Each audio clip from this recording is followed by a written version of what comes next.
This is the Ramana Maharshi satsang, a time to listen, reflect, and deeply meditate. Know yourself and be always free and at peace. Welcome. I'm Richard Clarke. I'm not a guru or a teacher.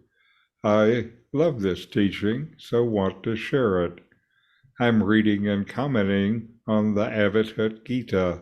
Continuing this week, I read from chapter 1, verses 10 to 13. 10. I, the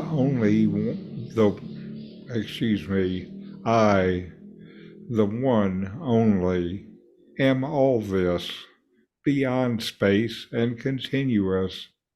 How can I see the self as visible or hidden? 11. Thus you are one. Why then do you not understand that you are the unchangeable one, equally perceived in all? O mighty one, how can you, who are ever shining, unrestricted, think of day and night? 12. Know the self always to be everywhere, one and unintercepted. I am the mediator and the highest object of meditation. Why do you divide the indivisible? 13. You are not born, nor do you die. At no time do you have a body. By exploring the deeper meaning of each verse, we gain insights into the profound teachings of the Avadhuta Gita and their relevance on the path of self-realization advocated by Ramana Maharshi. Verse 10, I, the one only, am all this, beyond space and continuous. How can I see the self as visible or hidden? In this verse, the Avadhuta is asserting his identity as the self, as the singular essence that permeates all existence.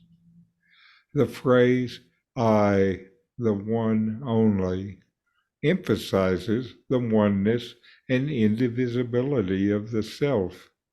It transcends the limitations of space and times, indicating its omnipresence and eternal nature.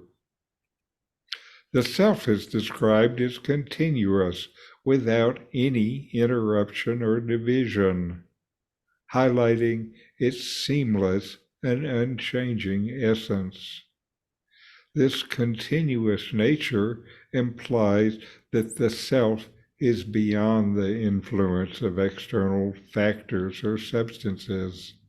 It is homogeneous and undifferentiated, meaning it is the same essence present in all beings and phenomena, without any distinction or separation.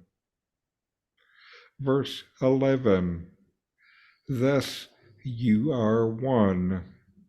Why then do you not understand that you are the unchangeable one, equally perceived in all? O mighty one, how can you, who are ever shining, unrestricted, think of day and night? In this verse, the Avadhuta is addressing the listener directly, reminding them of their inherent oneness with the unchangeable self. The phrase, thus you are one, reaffirms the essential unity of the individual with the universal self. Despite this inherent unity, the Avadhuta questions why we fail to recognize our true nature. The self is described as unchangeable, indicating its immutable and eternal nature. It is equally perceived in all beings, emphasizing its universal presence and accessibility to all. The metaphor of being ever shining and unrestricted underscores the luminous consciousness and boundless existence of the self, which transcends all limitations and dualities, such as day and night. Verse 12, know the self always to be everywhere, one and unintercepted. I am the meditator and the highest object of meditation. Why do you divide the indivisible? In this verse, the Avadhuta implores you to recognize the omnipresence and indivisibility of the self. The self is described as being everywhere, indicating its universal presence beyond any limitations or boundaries. It is one and unintercepted, emphasizing its singular and uninterrupted nature. The Avadhuta identifies himself as both the meditator and the highest object of meditation, highlighting the complete non-duality and self-awareness of the self. The question, why do you divide the indivisible, challenges you to contemplate why you persist in conceptualizing and dividing the indivisible essence of the self. These divisions lead to a sense of separation and fragmentation. 13. You are not born, nor do you die. At no time do you have a body. Ramana Maharshi taught that the true self, or Atman, is eternal and transcendent, unaffected by the cycles of birth and death. He emphasized the inquiry, who am I, as a means to realize your essential nature beyond the limitations of the body and mind. In this verse, the Avadhuta is reminding the listener of their inherent nature as the eternal self, beyond the realm of birth and death. Just as a dreamer creates and experiences various dream scenarios while remaining fundamentally unchanged, the true self witnesses the experiences of life while remaining untouched by them. In this context, the statement, "At no time do you have a body," emphasizes the idea that the true self is not confined to the physical form, but exists beyond it as pure consciousness. In these 4 verses from Advaita Vedanta, it is said that the essence of existence is the one, beyond all limitations of space and time, and that the self is omnipresent and unchanging, pervading all of creation. Inquiry is directed into recognizing this truth within yourself, beyond the distinctions of visible and hidden, and realizing the indivisible nature of the self, which is beyond birth and death, bodiless and eternal. So inquire, know yourself, and be always free and at peace. And now a talk from Nome, one without a second.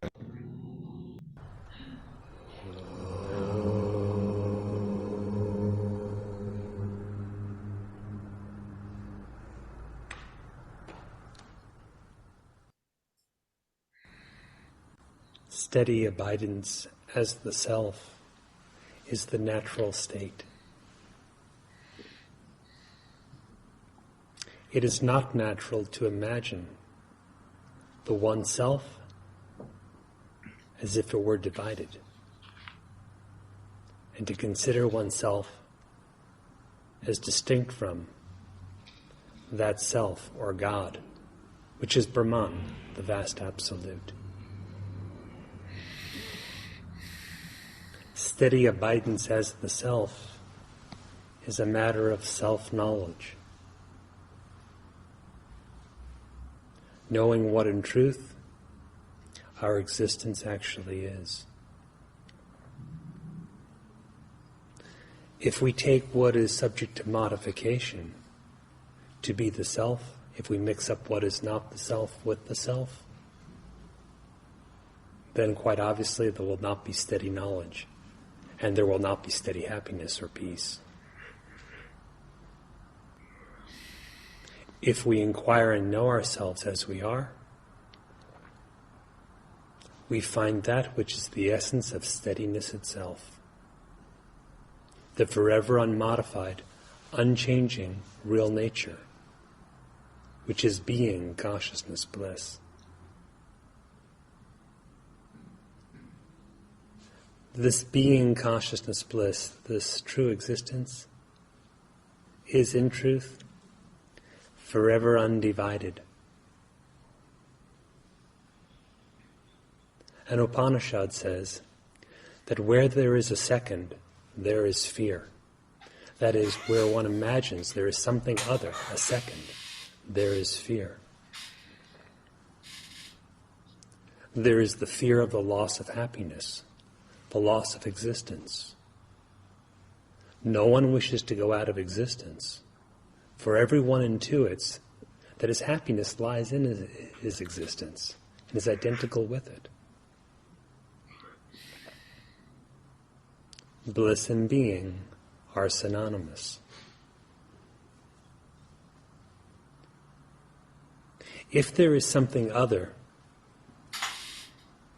than the one self, the infinite and eternal, unmodified existence, then that something other must be for someone. So when the Upanishad says a second, it refers to that one, as well as all the duality streaming forth from that one. If we assume as our identity that individual being, that second, then Brahman, or the real self, will seem as if it at a distance from us, and we will conceive of self-realization, or liberation as it is called, as if it were an event in time, perhaps in the future. As the Maharshi points out, if we assume the position of the second, that is, the individual jiva or individual ego, then we will see all kinds of multiplicity, all kinds of divisions, such as the knower, the knowing, and the known, the experiencer, the experiencing, and the thing experienced, the division between the universe, the supreme, and oneself.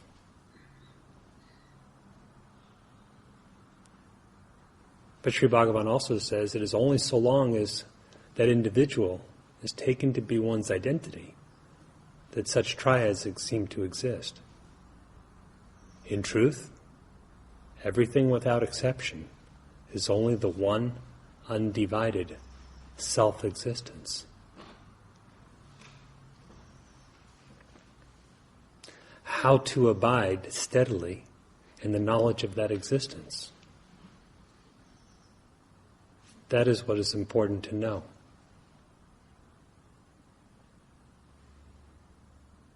As long as you assume yourself to be the individual who goes in and out of the self, how will there be steady abidance? That ignorant notion itself prevents the steady knowledge. If that notion were abandoned due to self-inquiry, profound self-inquiry, then the knowledge would be identical with your being, yourself identical with the self, with no other, no second, to experience anything else at any time. In other words, no second to imagine the delusion that gives rise to bondage and suffering. So, can you go into the self? Have you come out of the self?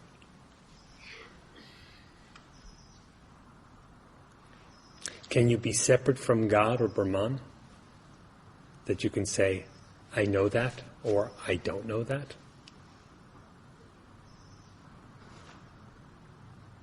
Similarly with all phenomena. Who is the individual who says, I know it, whatever the it is?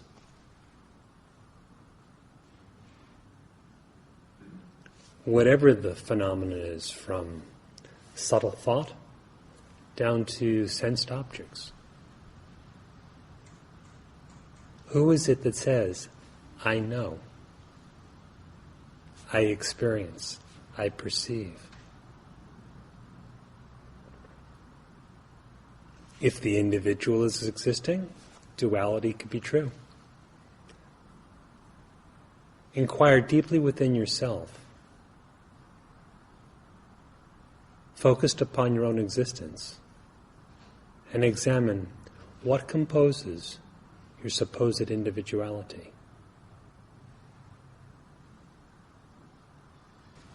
The existence of the self is itself perfectly steady. It is without birth, it is without death, it is unembodied, it is unconceived. Imagine through delusion that you are or are connected with what is perceived and conceived, the mind and the body. And your happiness, your peace, while your very existence itself seems unsteady. And likewise, your knowledge of yourself is thus obscured.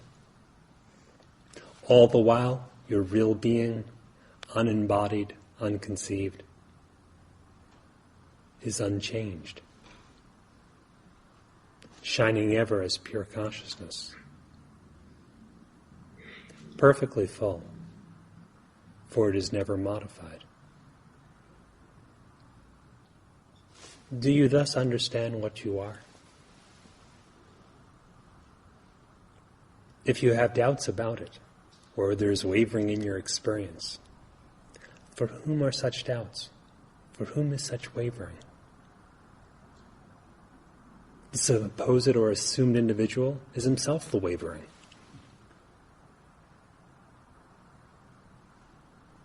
Inquire as to know what that one is, and you will find no individual at all. Just endless being, endless consciousness, the Purnam or perfect fullness.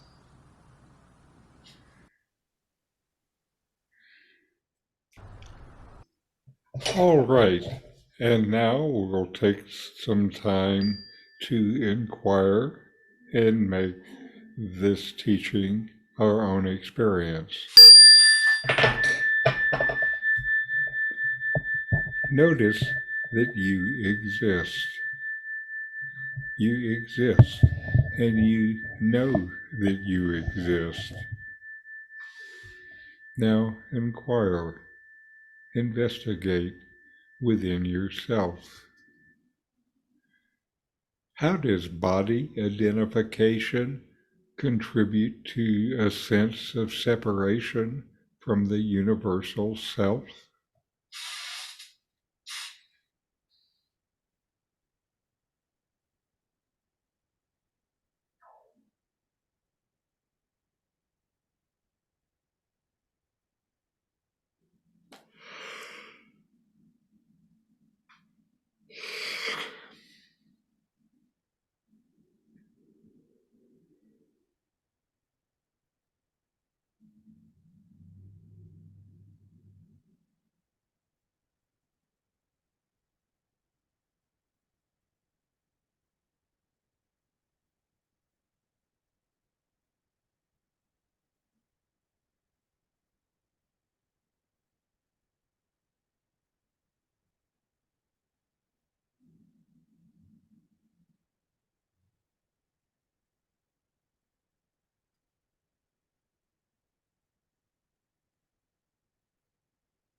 Contemplate the metaphor of self as ever shining and unrestricted.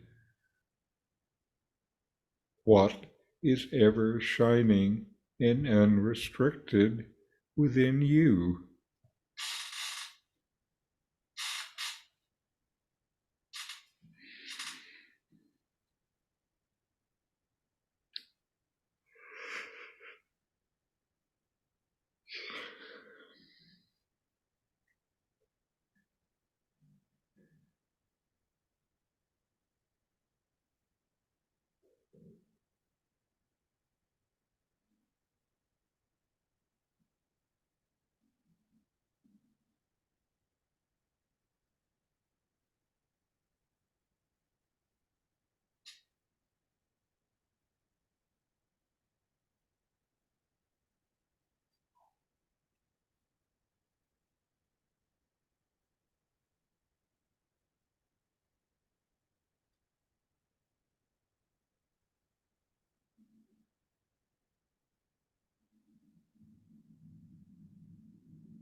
Reflect on your own perception of birth and death.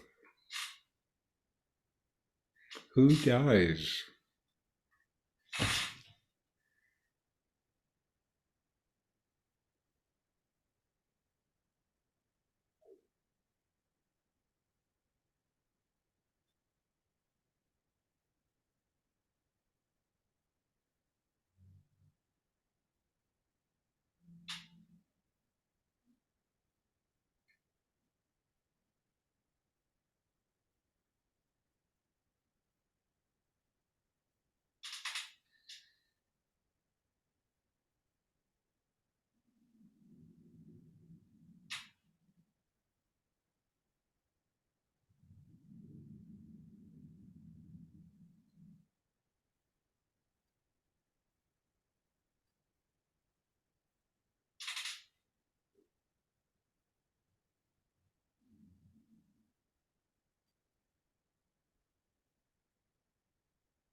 Contemplate the statement, at no time do you have a body. Does this change your idea of yourself?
Who am I?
What is the nature of my existence? What actually exists?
All right. And we'll close with a chant. Om.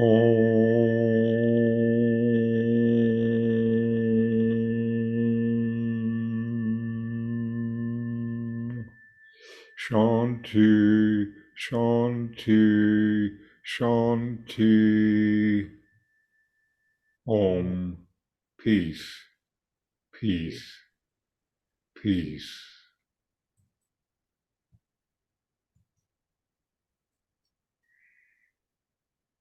All right.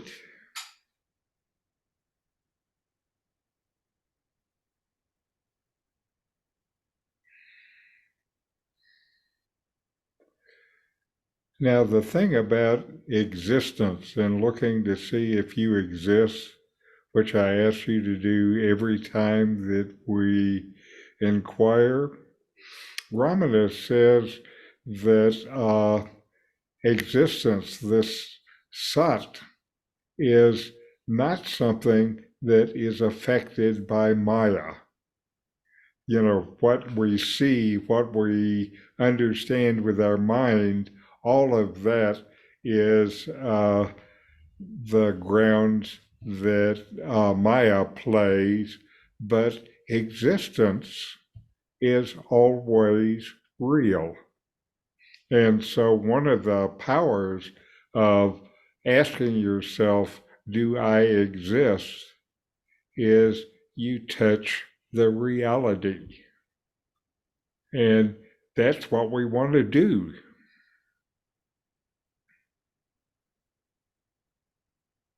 And we're always that. And the thoughts are part of that Maya that comes in to play havoc. Mm-hmm. But our existence is untouched by that. Yes, exactly. And to me, I think that that is a very powerful thing that Ramana has said. It's made me more intent on just noticing the existence and staying with that.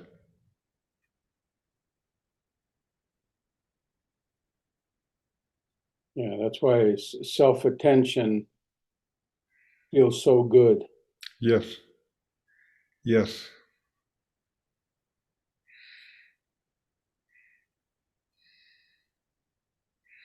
I've actually turned. I'm sorry, go ahead. Such a lovely satsang always. Yes. Yes, I was saying that in my own inquiry of late, I have actually kind of turned up the self-attention that's a part of my practice. And certainly that seems like it's the right way. Ramana keeps saying, hold to the I. That's it. That's it. And he says, if you can't figure out what the I is, even saying to yourself, I, uh, is a help. That's right. And just to persevere. Mm-hmm. Persevere. Yes. Like we're doing here. Right. The direct path. Uh-huh.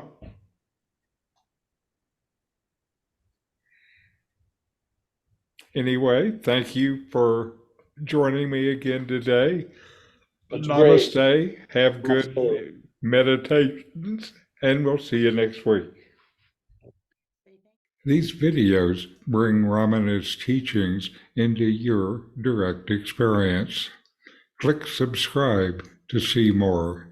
Click thumbs up to like, and send questions and start a dialogue with a comment.